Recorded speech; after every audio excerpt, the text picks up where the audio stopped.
Olá a todos, sejam muito bem-vindos a mais um Por Dentro da Pós. Eu sou a professora Caroline Brasil, coordenadora dos cursos de pós-graduação da Uninter. E hoje eu estou aqui para conversar com vocês sobre um tema que a gente às vezes acaba deixando um pouquinho de lado com as redes sociais, mas é muito importante para o sucesso dos negócios e das nossas relações com os nossos clientes e até internamente. Para isso, eu estou aqui com o meu amigo, o professor Marlos Gelonasso. Professor Marlos, muito obrigado por ter aceitado o convite de estar aqui conosco. Professor Marlos, agora diretor da Unintertech. Eu vou deixar a sua apresentação por sua conta, porque o currículo é extenso, pessoal. Mais que experiência, eu não diria, para falar sobre o assunto da escrita aqui conosco no mundo dos negócios. A gratidão é minha, professora Carolina. Muito obrigado. Obrigado a você pelo gentil convite, por esse projeto, por essa proposta do programa, que é muito relevante e que vai ao encontro de minúcias, de situações pontuais, que aqui numa conversa podem ser de alguma forma colocadas para os nossos telespectadores, e esse é um aspecto muito interessante. São provocações. Isso mesmo. E essas provocações, elas acabam repercutindo para quem está do outro lado. Então, eu que tenho que agradecer, e aqui agradeço também em nome da Escola Técnica, da Escola de Formação Técnica e Profissional da Uninter, esse privilégio de estarmos aqui conversando um pouquinho, mais ou menos umas 3 horas de conversa, que nada. Mas passa rápido. Passa Nossa, rápido. Se fosse 3 horas, passaria muito rápido. Realmente é bem isso. A gente traz a proposta do programa, todos nós, coordenadores da pós, estamos aqui no programa trazendo esses links para que perceba-se que a pós-graduação é muito ampla e a gente não está ali só naquele conteúdo da especialização, a gente tem que estar atento a alguns detalhes. E um desses detalhes é a escrita, né? A gente tem que se preocupar muito com a forma que a gente escreve para ter uma clareza na mensagem, não é, Marlos? Eu acho que, assim, hoje em dia a gente tem escrita muito curta, muita abreviação, muito rápido, e às vezes a gente acaba não percebendo e trazendo isso para dentro da corporação. Você percebe que isso está acontecendo? Assim, muito. Você que é dentro da área, né? Percebe que as pessoas estão realmente com mais dificuldade nessa escrita mais clara, ou algo mais, vamos dizer assim, mais completo, um documento? Quando você propôs você o tema, Carolina, eu gostei muito também da temática, porque eu posso dizer que vivi os dois lados. O lado de uma comunicação que é minha, própria, e que em algum momento também recebeu um certo preconceito. E eu vou lhe relatar o porquê. Porque alguns entendem muitas vezes que um profissional de língua portuguesa, ele precisa o tempo todo falar certinho. E esse já é um conceito, e esse já é um conceito incorreto. Porque o falar certinho ou escrever certinho, ele tem a parametrização da norma gramatical. Então, isso é um parâmetro, é como uma lei. Eu posso discordar de pagar impostos, por várias razões, mas eu tenho que pagar impostos. Sim. Eu posso discordar daquela situação de estacionar, e esse estacionamento regulamentado vai me cobrar um percentual financeiro, um valor, para que eu fique ali com o meu veículo estacionado por 1 ou até 2 horas. Eu posso questionar que isso aí, mas é um aspecto legal. Então, na gramática normativa, eu tenho premissas a serem cumpridas, mas isso não significa que fora desse momento, eu não possa ter outras linguagens, mas aí vem a amplitude da palavra. Carol, por gentileza, eu usava, e sempre comecei essa caminhada da escrita, me permita assim, só fazer esse pequeno preâmbulo. Por favor, eu acho excelente. A gente adora te ouvir, Marlos. Quando eu conversei que eu ia trazer, eu falei, não, quem ia ter convidado, né, dessa semana no programa? Eu falei, eu vou trazer o professor Marlos.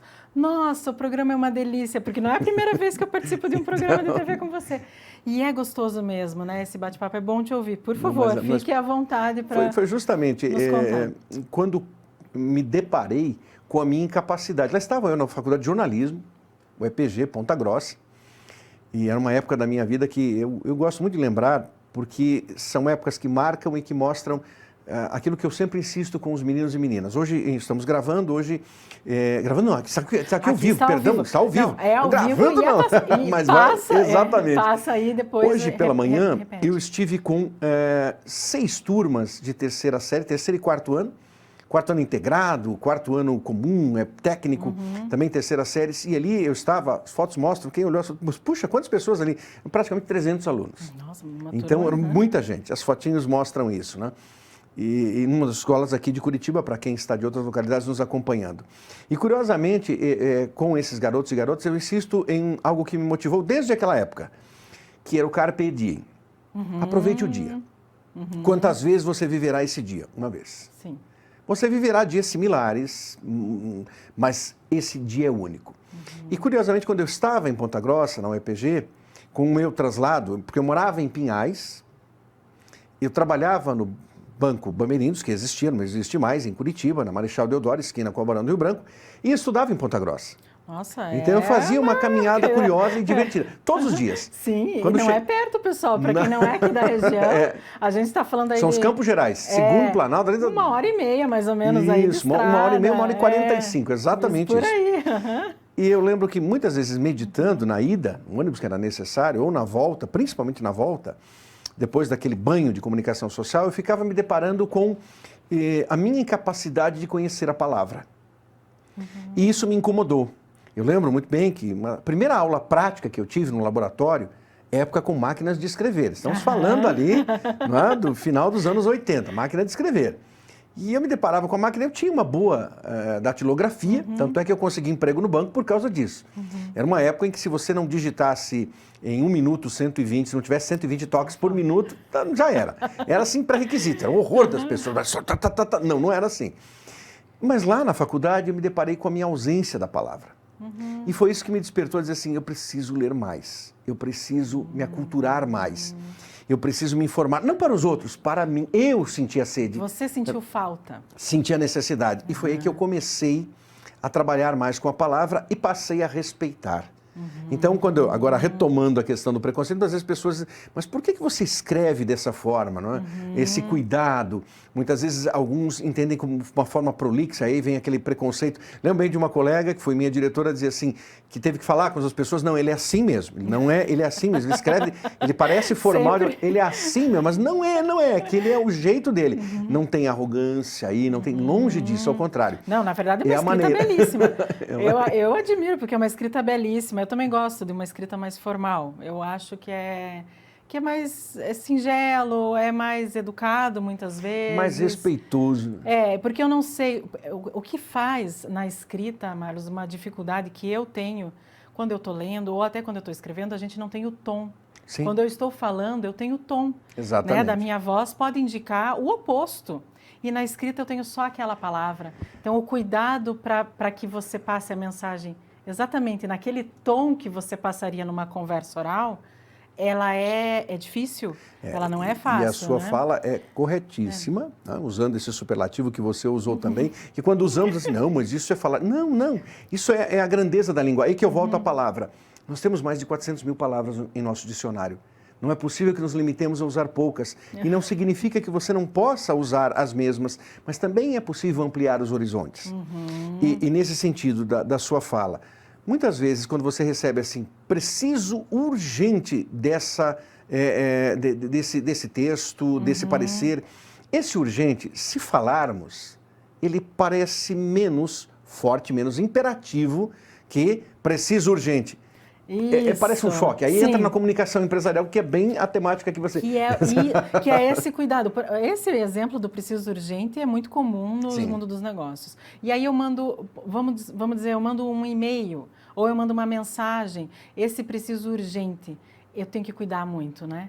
Porque aí pode parecer, falar assim, como assim preciso urgente? Me pediu só agora. Mas às vezes é só um preciso urgente. Você pode me ajudar? Isso. Né? Mas aí é que vem detalhe. A colaboração que você citou. Então, você pode me ajudar? Quer dizer, quando estamos falando, parece ser menos enfático que a forma escrita. Do outro lado, alguém pode dizer, não, mas isso é muito também, não me toque. Dá para entender. Não é bem assim. Numa comunicação empresarial, quando você tem... num setor, você tem muitas demandas e você já está soberbado com demandas e entra uma mensagem, né? Preciso, gente, espera aí, você tem ideia do que eu tenho que fazer? De quantas coisas estou fazendo? Você me pediu um negócio urgente? Que também são urgentes, de repente. Exatamente, aí já é um motivo para uma contra-comunicação que pode ser um pouco fora de um tom amigável.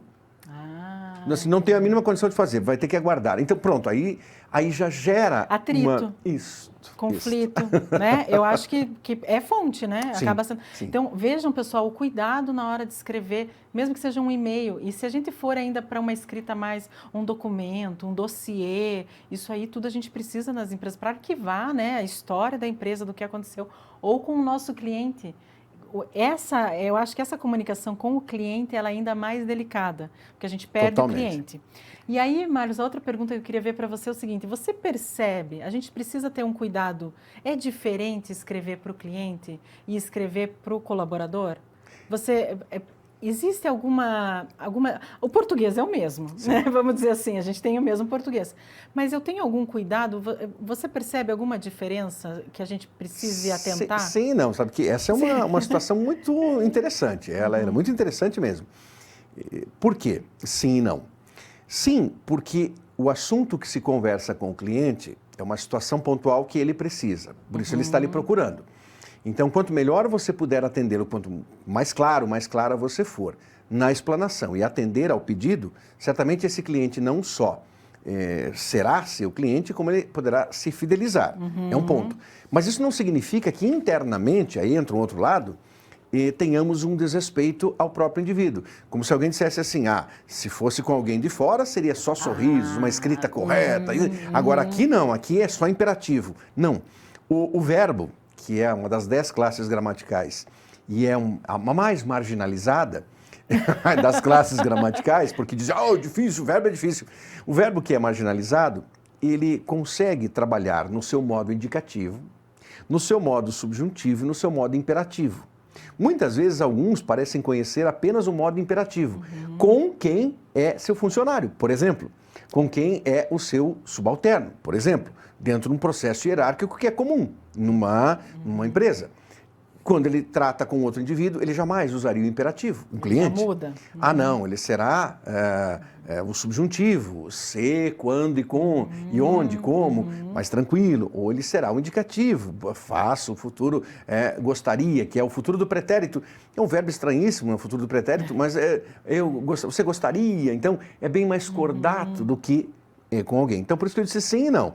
Sim, porque há situações pontuais de atendimento, mas não porque o tratamento, como você mesma falou, precisa ser cordial.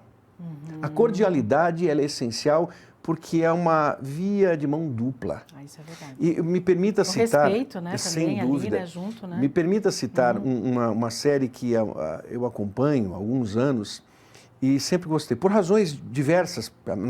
Minha área é de humanidades, Carol. Então, mas por razões diversas, eu sempre gostei de séries médicas. Mas eu gosto também. Então, e há um questionamento... Eu estou lá nas ciências sociais, amigas, mas eu gosto também. E há um questionamento, mas por que você gosta a série? Uma outra curiosidade, você falou da tua época de faculdade. Você sabe, Marlos, que até o 2º ano do ensino médio, eu queria fazer medicina? Olha aí. E eu até contei isso no programa lá da rádio que teve, e aí mudei de ideia radicalmente no 3º ano, porque conheci a administração, que eu não conhecia antes, e me encantei, e não me arrependo. Mas eu gosto de acompanhar também, quando entra lá eu dou uma olhadinha. Há muitos anos, põe aí, mais de década, eu comecei com a série Plantão Médico, traduzindo IAR, Plantão Médico para nós, e depois fui seguindo. Há alguns anos eu comecei a acompanhar a série New Amsterdam, e eu gosto muito da citação que o médico é o protagonista, e que a citação que ele leva, ele é os que acompanham a série sabem, ele é um médico que assume a direção de um hospital extraordinariamente conhecido nos Estados Unidos, por diversas razões, atendimento, pioneirismo, isso, aquilo, e é um hospital gigantesco. Ele usa sempre uma frase que me parece muito útil, em que posso ajudar? É um lema dele, curiosamente ele entra... alguém com um cargo elevado. Sim, ele entra, diretor de um hospital, ele entra com essa premissa, em que posso ajudar. Então não é faça por mim, não, em que eu posso te ajudar a me ajudar. Então eu gosto dessa situação emblemática, porque ela nos ajuda a pensar também que num ambiente comunicacional, no ambiente de empresa, essa delicadeza, esse cuidado para com outrem, independentemente do seu grau hierárquico. Independentemente de eu ter um diretor da empresa conversando com um aprendiz, que está ali. É um menor aprendiz, vê, né? É uma criança, primeira entre oportunidade no mercado de trabalho, né, da grande maioria deles, né? Entre aspas, uma criança de 16, 17 anos, um adolescente, obviamente, um jovem, mas que se depara com ter que escrever um e-mail para o diretor. E aí o diretor vê aquilo, espera aí, não sabe com quem está.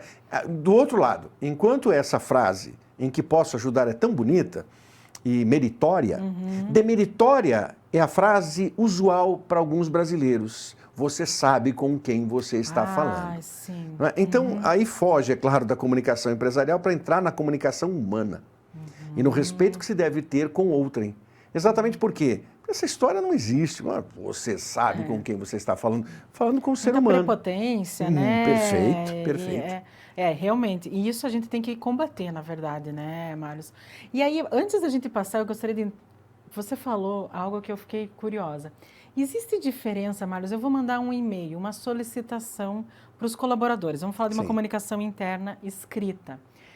Existe diferença se eu vou mandar ali para 2 pessoas ou, de repente, eu vou mandar para a equipe inteira, 100, 200 pessoas? Eu tenho que ter um cuidado maior com esse volume de pessoas que vai receber essa comunicação? Eu acredito na hora que eu sim, estou Carol. montando ali, qual a diferença que tem? É porque eu tenho que cuidar, assim, de repente essas 2 pessoas eu conheço pessoalmente, eu tenho afinidade, aí 100 eu não tenho tanta afinidade com todas. Esse tipo de cuidado deve existir também? Exatamente. Por mais que nós Quantos tenhamos... vão receber, né? Exatamente. Por mais que nós tenhamos familiaridade com algumas pessoas, quando estamos num ambiente corporativo, é necessário que se demonstre essa respeitabilidade. Né? Então, é comum. Se eu tenho um leque maior de interlocutores, eu preciso tomar cuidado. Porque, e é claro, sempre priorizando os 2 aspectos. Aí também é uma situação minha. Eu gosto muito, Carol, de utilizar o feminino e o masculino. Então, eu procuro, porque a gramática, tá até hoje em dia, né? A gramática ela é machista. Sim, porque é tudo masculino, né? Sim. Nós 2, né? Exatamente. Então, se alguém entrar aqui, estamos no estúdio, né? Nesse momento, ao vivo, alguém entrou. Vocês 2 estão bem? Não é correto. Embora seja usual, porque, na verdade, você e você estão bem, mas aí não, aí já compreendeu. Não. E se fosse o contrário? Alguém entrasse aqui, vocês 2 estão bem? Eu poderia entender como normal, mas não é. Em uma gramática, em uma sociedade que prima ainda por situações mais masculinizadas, isso choca. Sim. E não deveria. Por que a mulher tem que se submeter e dizer 2, eu vou aceitar? E já o homem 2, eu não vou aceitar. Você diz aquele boa tarde a todos e a todas, esse, né? Exatamente. Só para deixar claro para todo mundo. Não, é isso mesmo. É entrar num e-mail, numa mensagem... O boa tarde a todos não está errado. Não, gramaticalmente. mas eu não usaria. Mas você... Não usaria.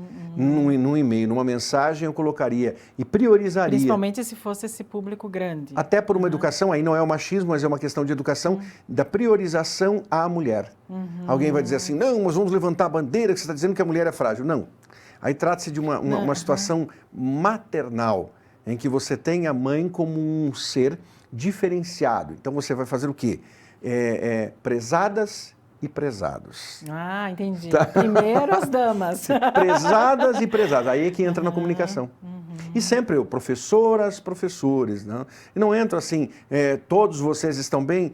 Em particular, eu prefiro que a comunicação seja pormenorizada. Elas e eles. Entendi. E alguém vai discorrer que daqui a pouco você não tem todas, nem tem todos, você tem todes. Assim. Que se refere a uma sociedade, a um grupo que é incomum porque ele é um grupo menor, só por isso. Mas ele é plenamente normal, que é o grupo LGBT+, que agora já não tem mais o que, para muitos é LGBT+.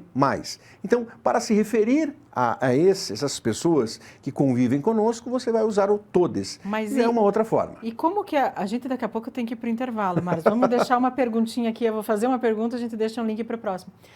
Como que a gente percebe isso, né? Eu acho que assim é difícil, eu acho que a gente Vejam, pessoal, são muitos detalhes na hora de escrever. A gente tá aqui assim, só no prezado ainda. Isso aí. Né? Vejam, são detalhes. Você acha que quanto mais você faz, mais fácil fica? A leitura certeza. que você comentou no Com toda começo, que certeza. você foi atrás, ajuda, mas é uma leitura... Não vou deixar depois do intervalo, a gente conversa sobre a leitura. Pessoal, a gente já volta, intervalo super rapidinho, a gente já continua aqui nesse bate-papo. Até daqui a pouco, tá, pessoal?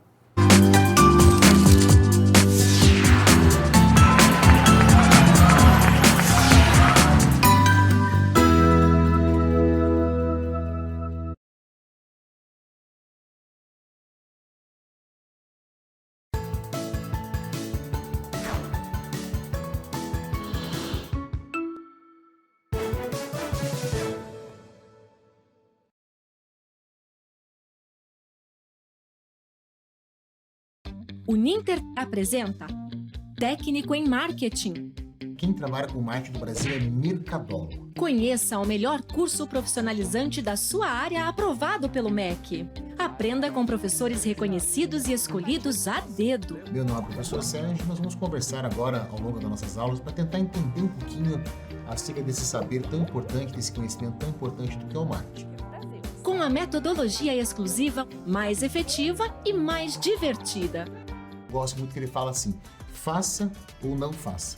Tentativa não há. E descubra que as possibilidades de atuação são infinitas. Então, marketing hoje, acima de tudo, é saber se relacionar, é saber conversar, é saber interagir, é aquilo que eu falo, a ideia da empatia. Tudo isso entre rolês, trilhas e elos, disponíveis para assistir a qualquer horário e do seu jeito, com a participação do conhecimento e experiência de profissionais do mercado de trabalho. Que realmente as marcas que vão se destacar, que vão vender mais, elas vão ter uma estratégia muito clara de contribuir para o mundo de uma maneira geral. Não só vender produtos, não só fabricar coisas. Faça sua matrícula e comece uma nova carreira agora mesmo. Bons estudos! E esse foi o nosso Giro de Notícias. Voltamos em instantes. Voltamos em instantes.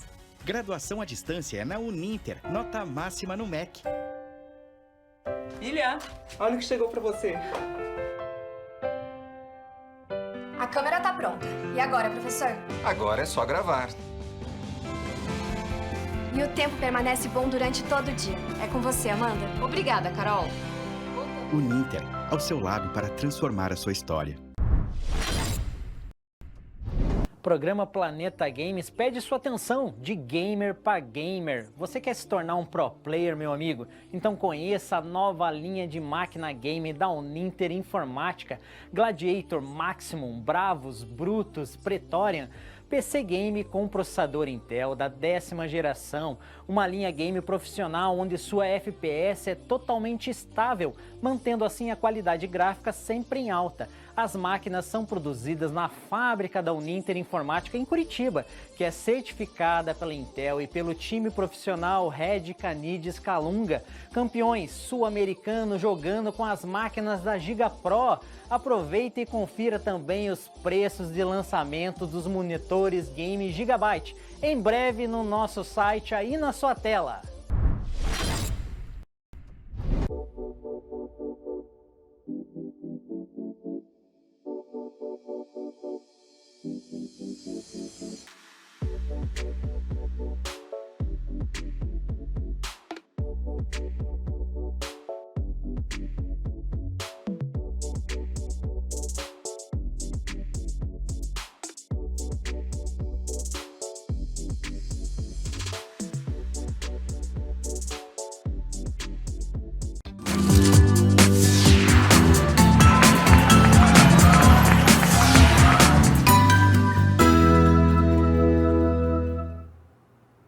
Então, voltando, pessoal, estamos aqui, ficamos com aquela pergunta no ar. Como que a gente melhora essa comunicação? Como que a gente deixa de usar sempre as mesmas palavras ou essa escrita muito rapidinha? Se a leitura ajuda. Professor Marlos, ajuda? Amplamente. E ler o quê? Qual que seria a sua dica? Hoje em dia a gente lê tanta coisa o dia inteiro, no celular, na televisão, no computador, a gente está lendo, mas esse tipo de leitura ajuda? Ou tem alguma leitura mais indicada? Todas. A leitura é plena mesmo. Mas é claro que a leitura de livros, quando eu cito os livros, os romances, os textos formais, no sentido literário, eles ajudam mais ainda. Resgatando até aquela aula de literatura do colégio. Porque eles provocam em nós duas reações. A primeira reação, a mais importante, é a viagem.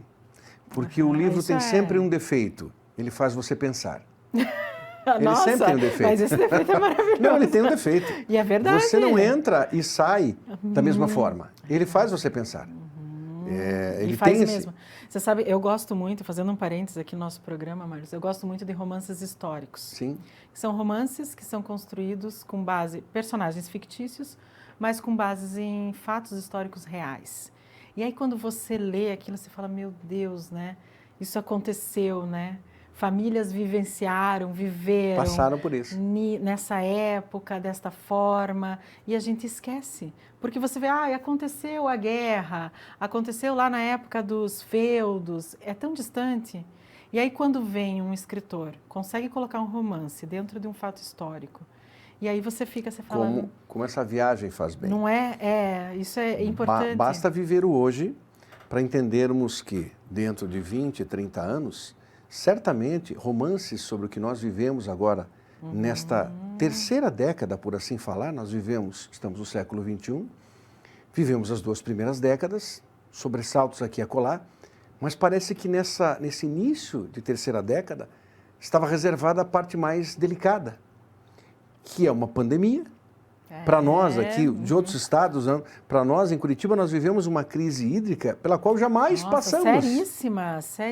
Praticamente 2 anos com racionamento mesmo, mas era racionamento mesmo, 36 com, 36 sem, 36 com... E em plena pandemia, que tinha que higienizar melhor tudo, né? Exatamente. E não bastasse isso agora, em pleno ano de 2022, somos arrastados por um conflito localizado na Europa, que resgata os maiores horrores que a humanidade viveu na década de 40, na década de 50. Ou seja, os horrores da Segunda Guerra ecoaram novamente em solo ucraniano. Sem dúvida. Me dá a impressão assim que é igual. E nós não estamos aqui fazendo defesa nem de A nem de B, porque ali não há um lado vencedor, só há perdedores. Sim, exatamente. Só há perdedores. E aí falando também como um modesto historiador. Não há vencedores nisso. Mas você cita, daqui a 30 anos alguém lerá, mas puxa, essas pessoas viveram romanceando, as pessoas viveram isso, claro, criando personagens fictícios, uma situação, mas sempre embalando isso. Eu creio que esse tipo de leitura traz, então, Carol, a seguinte situação. Primeiro, permite a viagem maravilhosa. E até desestressar, né? A gente vive num ritmo tão alucinante de Sem tudo. Dúvida. E aí quando você lê, você vai para aquele mundo teu da leitura e realmente quando você volta melhor. E o vocabulário se desenvolve a partir disso. Porque como há um apego à própria temática proposta, o vocabulário está disposto ali. Porque, claro, vai depender do estilo de cada autor, de cada escritor. Mas isso nos ajuda a evoluir na escrita. Muitas vezes eu me questiono com isso, discutindo se eu não tenho lido demais só jornalismo. Porque venho da casta, do grupo, então é só notícia. Espera aí, chega, deixa eu experimentar o tipo de alimento. Esse é um alimento, mas eu quero outro tipo de alimento que me faça viajar também. Então, tudo a é diversidade. Possível. A diversidade. Ler é bom. E tem esse defeito. E aí... Esse é ótimo, na verdade. E tem esse defeito. E até assim, de repente, você está lendo ali um texto. Um texto jornalístico, às vezes uma notícia. Sim. Entrou num site de notícias da internet, está lendo uma notícia sobre a guerra, por exemplo, que a gente trouxe aqui agora. Veio uma palavra lá que você não conhece. É interessante ir atrás desse significado. Claro, com toda certeza. Às vezes você entende o contexto, entende a ideia, mas exatamente o significado da palavra passa desapercebido. De repente você acha que é interessante, não, deixa eu pegar um dicionário, deixa eu ver, e tentar trazer essa palavra nova. O estigma que eu ouvi sempre em sala de aula, porque eu trabalhei, felizmente a minha trajetória na educação, ela me trouxe muitos bons exemplos. E eu trabalhei com os pequeninos, os intermediários, os da educação básica e também os adultos. Eu comecei a minha primeira faculdade, foi justamente em 2006. O governador desse estado foi meu aluno. Que legal. Em rádio e televisão. Foi meu primeiro emprego no ensino superior. Então, nessas várias castas, vários grupos. E necessariamente o que vejo ali, né, Carol, me deparando com essa gente toda e a diversidade. A própria diversidade linguística que existe, da qual nós nos apropriamos quando convivemos. Porque o convívio também faz com que você comece a se aperceber de que existem outras formas de falar e outras formas de escrever. Então é a leitura do todo. Não é uma leitura segmentada, é uma leitura de tudo que nos for possível. Claro, sempre fazendo essa analogia simplista. Experimente outros alimentos, experimente outros autores. Me permita citar aqui, quando entramos na literatura portuguesa, alguns têm horror de certos escritores portugueses, porque dizem assim, eu não consigo entender, eu não consigo compreender. Considera uma leitura mais difícil, fala essa leitura mais difícil. Cai para os brasileiros, o que eu sempre ouvi em sala de aula, dando aula de literatura. Professor, mas esse livro foi escrito no século XIX. É uma verdade. Agora eu lhe pergunto, vamos analisar 2 parágrafos. Se você encontrar nesses 2 parágrafos só palavras do século XIX, eu lhe dou nota máxima nessa prova. Você não precisa nem fazer prova. E aí ele, escolha o que você quiser, vamos lá, faça assim um jogo, a página que você quiser. Se nós encontrarmos 2 parágrafos só com termos que não sejam usados hoje, aí você vai, não, mas é que o livro... Não. Existem palavras lá atrás, que chamamos como arcaicas, que já perderam o seu sentido, mas existem. E existe o vocabulário que é contínuo. Mas mais do que isso, o significado da obra não é universal? Sim. Se é universal, aplica-se. E a mensagem, às vezes, está tão atual. Esses livros mais antigos, às vezes você lê e fala, meu Deus, mas ainda funciona. A gente pode pegar vários exemplos aí de livros que continuam. E cada vez que você lê... A temática. Eu, normalmente, Marlos, leio o livro, eu gosto muito de ler. Muito, muito. E eu dificilmente leio a segunda vez o mesmo livro. Porque eu me lembro muito da história. Falar, vai acontecer isso de novo, vai acontecer isso de novo. Mas tem alguns livros que quando você lê novamente, vale a pena ler de novo. Quando você lê novamente, você tem outra visão. Eu não sei se é porque passou alguns anos, a tua experiência é outra, aí a tua interpretação é outra. E aí vale a pena você ler novamente aquele livro. E eu acho que esses clássicos aí da literatura funcionam dessa forma, né? Sem dúvida. Eles continuam atuais porque você consegue trazer isso para a nossa realidade de hoje. Mas eu percebo essa diferença. Então, pessoal, uma das dicas aí do professor Marlon já vai ficar aí, leiam. Eu até vou dizer aqui, eu participei de um grupo de um clube do livro, que a gente recebia livros em casa. E sabe por que eu participei desse clube, Marlos? Porque a ideia era a seguinte, era você receber livros que você não sabe qual era o gênero, o autor, você receberia uma vez por mês livros diversos. E aí eu falei, vou entrar nesse clube porque eu estava comprando sempre a mesma coisa. Você com o jornalismo, exatamente. Eu estava sempre os mesmos autores, sempre o mesmo estilo. E aí eu falei, vamos experimentar, né?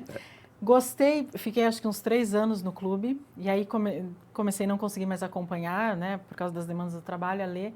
E aí começou a acumular os livros. Falei, não, deixa eu parar porque eu não consigo deixar o livro lá parado sem ler.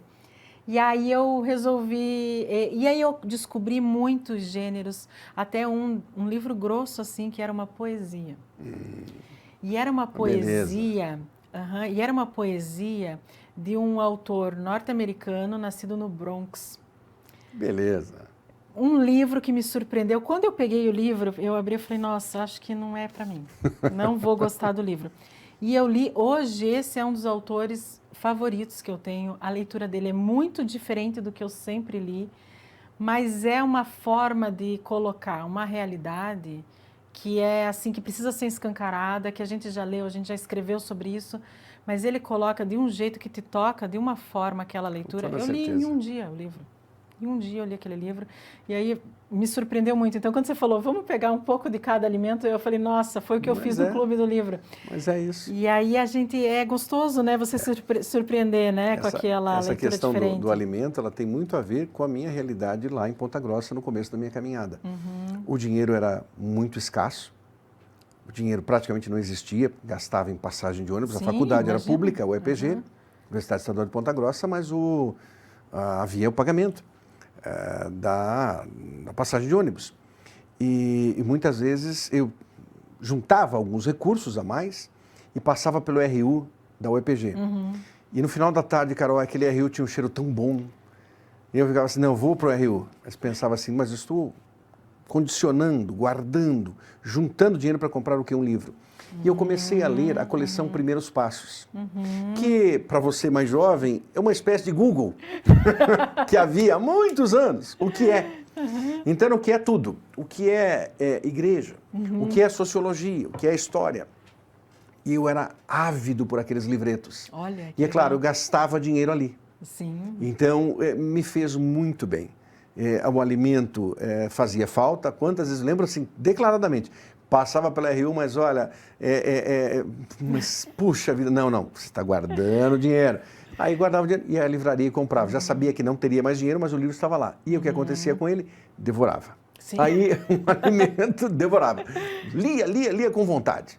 Mas você vê que interessante, né? Outra visão, né? De encarar, né?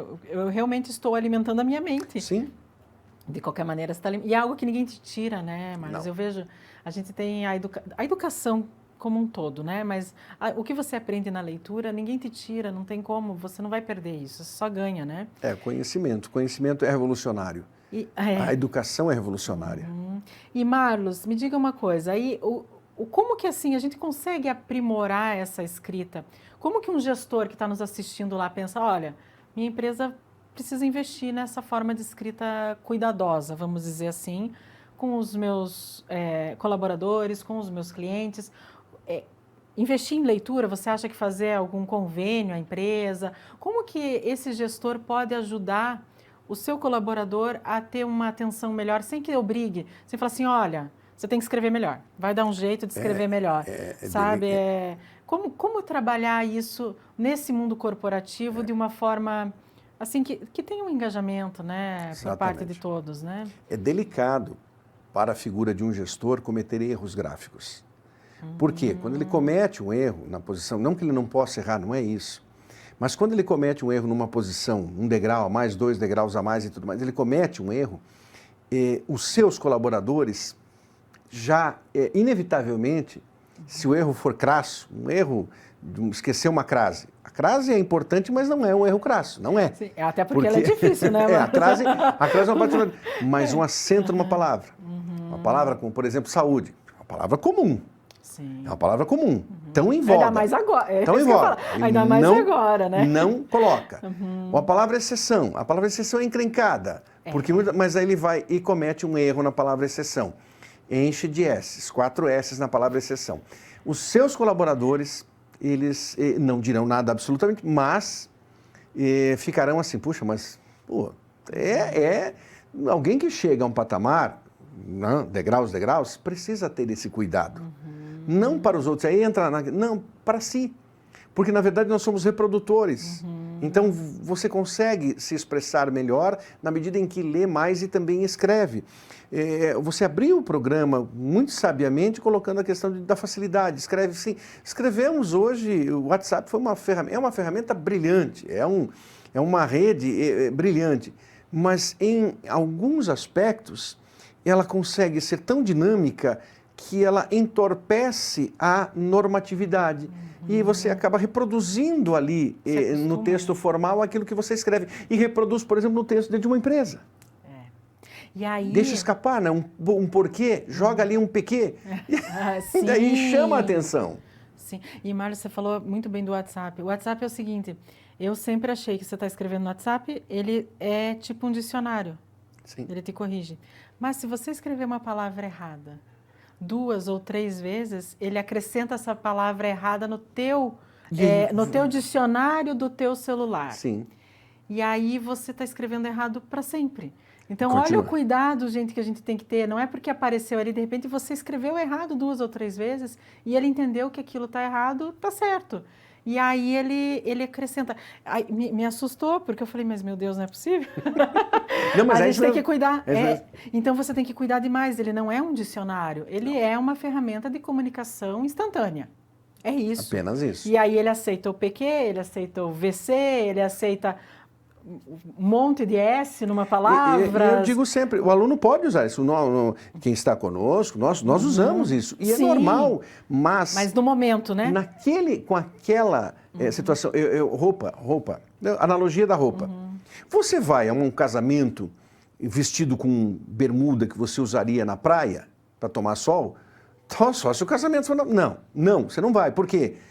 É proibido? Não é agradável, porque você está com uma vestimenta inadequada para aquela situação. A escrita também o é. Se eu estou no mundo formal, que é o mundo corporativo, eu preciso ter cuidado com a escrita. É a vestimenta que será revelada para o meu interlocutor. Quem é meu interlocutor? Quem está dialogando comigo, trocando mensagens. Então aí eu preciso mesmo ter essa respeitabilidade ao rito, que é um rito pontual para uma corporação.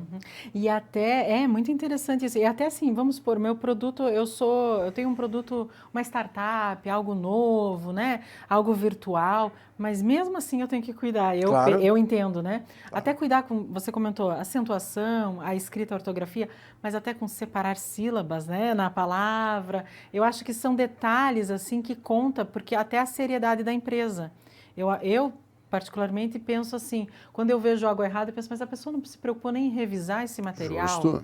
Né? Antes de ir para o ar, antes de me mandar, a empresa tem isso. E aí, muitas empresas estão hoje, o Fale Conosco está no WhatsApp. Claro. Então, a pessoa que está respondendo do lado da empresa está representando a empresa, vestindo a camisa da empresa. Do mesmo jeito que nós, professores, aqui na Uninter, cada vez que a gente vai falar com outro professor ou com um aluno, a gente está representando a Uninter. Com toda certeza. E a Uninter é uma instituição de ensino, não posso escrever errado? Fica ruim. Não é? É aquela máxima. Como é que o aluno passa a respeitar? Quando ele compreende que você tem algo a ensinar. Como é que eles escrevem errado? E o que eles vão me ensinar, então? Ele vai ensinar. O cara não sabe ensinar nada, não, nesse sentido. Mas aí eu venho com aquela fala que você fez corretamente, um pouquinho antes, sobre uma premissa. Acreditar que eu não tenho que parar para pesquisar a grafia correta da palavra. Aquela máxima de que o dicionário é pai dos burros, essa é uma máxima tola. Isso é uma tolice. A gente cresceu ouvindo isso, né? O dicionário não é pai de burro nenhum, ao contrário. Toda fora de contexto. É o oposto. O dicionário é amigo dos inteligentes.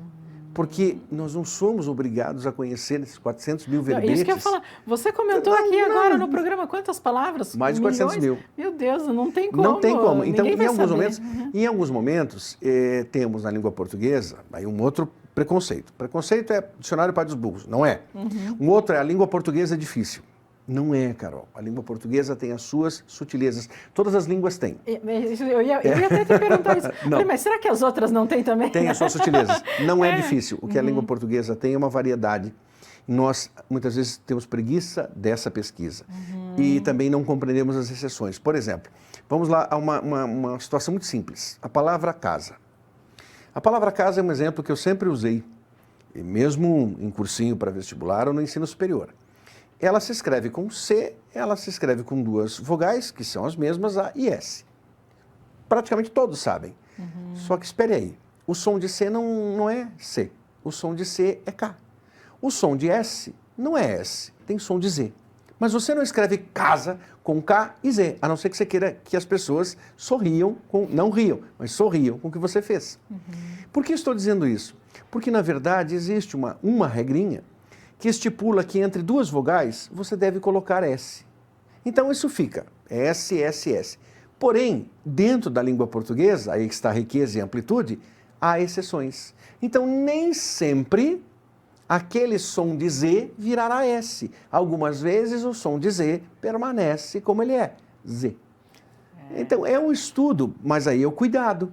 Eu tenho que parar se eu tenho uma dúvida. As pessoas erram muito a palavra analisar, que facilmente é detectável. É com S, acabou. Não importa, a análise, analisando, analisou, analisava, não importa, é com S.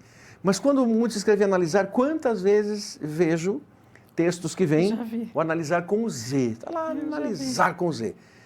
Não precisa, é um erro que pode ser evitado se a pessoa parar um instante só.